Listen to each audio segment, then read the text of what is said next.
मुझे अपनी जान दे करके यहाँ पे धरना रोज देना पड़ जाए, मैं धरना दूंगी और अपनी माँ के लिए इंसाफ ला के रहूंगी। और जो इन चीज, एक रिंकू तड़ागी बोले तो उफ राकेश तड़ागी, जिसकी दुकान में अवैध धंधा किया जा रहा है, जो अलग अलग जगह से ड्रग्स बोले तो दम बोले या ड्रिंक वाइन उन चीजों की सप्लाई करता है।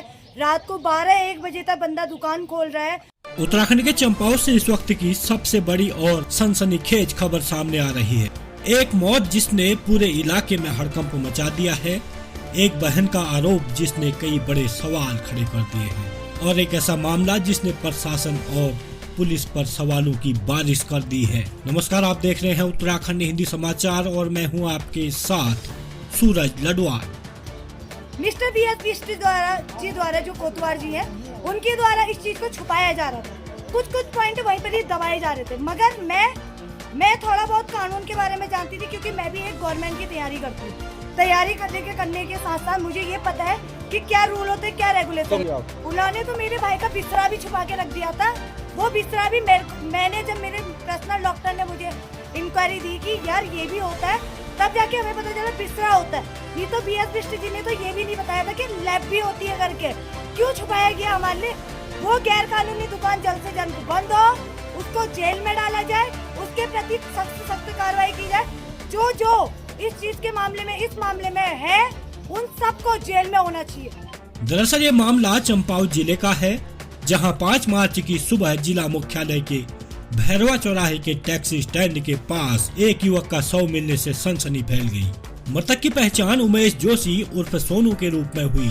सुबह जैसे ही टैक्सी स्टैंड के पास युवक का शव मिला, इलाके में अफरा तफरी मच गई।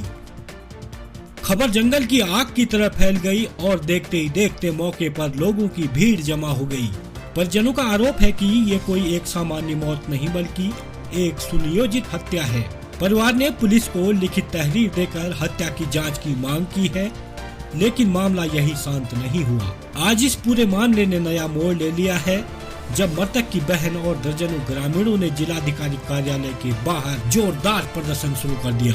बहन का आरोप है कि अगर समय रहते इस नशे के कारोबार पर लगाम लगाई जाती तो शायद आज उसका भाई जिंदा होता।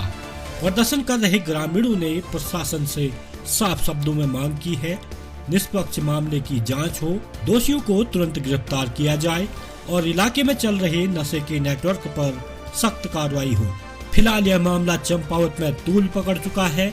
लोगों में गुस्सा है, सवाल उठ रहे हैं और हर कोई जानना चाहता है आखिर उमेश जोशी की मौत का सच क्या है। क्या यह वाकई हत्या है या फिर कुछ और है, और अगर हत्या है तो कातिल कौन है।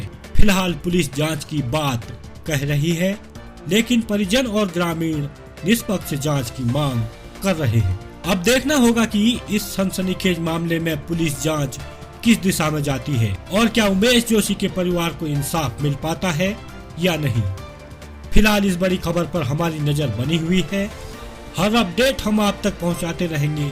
देखते रहिए उत्तराखंड हिंदी समाचार, सच के साथ, सवालों के साथ। देखिए, हमारी पहली मांग ये है कि जो हमें कोतवाल सर चंपावत BS बिष्ट जी द्वारा हमें दिखाई गई थी CCTV फुटेज, जिसमें एक रिंकू तड़ागी बोले तो उफ राकेश तड़ागी, जिसकी दुकान में अवैध धंधा किया जा रहा है, जो अलग अलग जगह से ड्रग्स बोले तो दम बोले या ड्रिंक वाइन उन चीज़ों की सप्लाई करता है।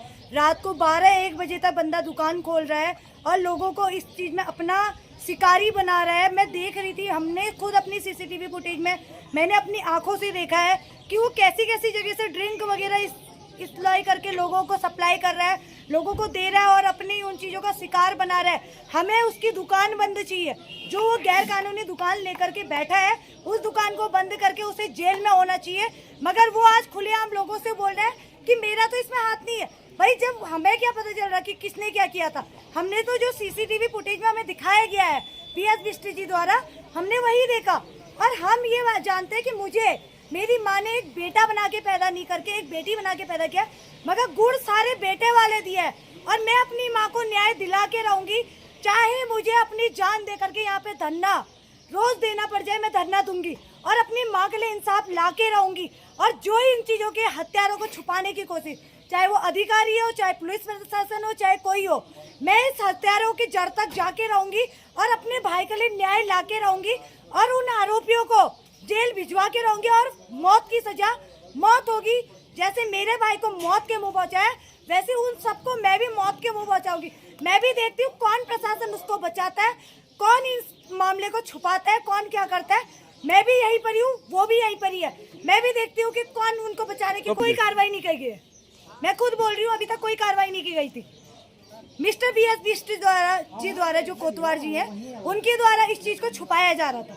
कुछ पॉइंट वहीं पर ही दबाए जा रहे थे। मगर मैं थोड़ा बहुत कानून के बारे में जानती थी, क्योंकि मैं भी एक गवर्नमेंट की तैयारी करती हूँ। तैयारी करने के साथ साथ मुझे ये पता है कि क्या रूल होते हैं, क्या रेगुलेशन। उन्होंने तो मेरे भाई का बिस्तरा भी छुपा के रख दिया था। वो बिस्तरा भी मैंने जब मेरे पर्सनल डॉक्टर ने मुझे इंक्वायरी दी कि यार ये भी होता है, तब जाके हमें पता चला बिस्तरा होता है। नहीं तो बीएस बिष्ट जी ने तो ये भी नहीं बताया था कि लैब भी होती है करके। क्यों छुपाया गया हमारे लिए? वो गैर कानूनी दुकान जल्द से जल्द बंद हो, उसको जेल में डाला जाए, उसके प्रति सख्त कार्रवाई की जाए। जो इस चीज के मामले में, इस मामले में है, उन सबको जेल में होना चाहिए। मेरे भाई को इंसाफ मिले। उस माँ जो एक जिंदा लाश बन के वहाँ पर को बैठी पड़ी है, उस माँ को न्याय मिले। और मेरे पापा जो एक गवर्नमेंट है, जो लड़ नहीं सकते अपने बेटे के, क्या करे? गवर्नमेंट का रूल है, गवर्नमेंट का बेटा है तो लड़ नहीं सकता।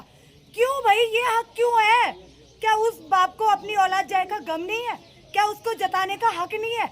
उस बाप को मैं न्याय दिला के रहूंगी। अगर ये सोच रहे हैं ना कि लड़की अकेली है, मेरे पूरे परिवार की, मेरे गांव की माता बहना मेरे साथ है और जो मेरा साथ आगे तक देंगे। और अगर हमारी मांगे पूरी नहीं की गई, हम यहीं पर ही फिर से धरना देंगे और यहीं पर ही हम पूरी विवेचना निकालेंगे और हम भी देखेंगे मौत के बदले मौत होगी। जिसने मेरे भाई को मौत दी है वो भी मौत ले।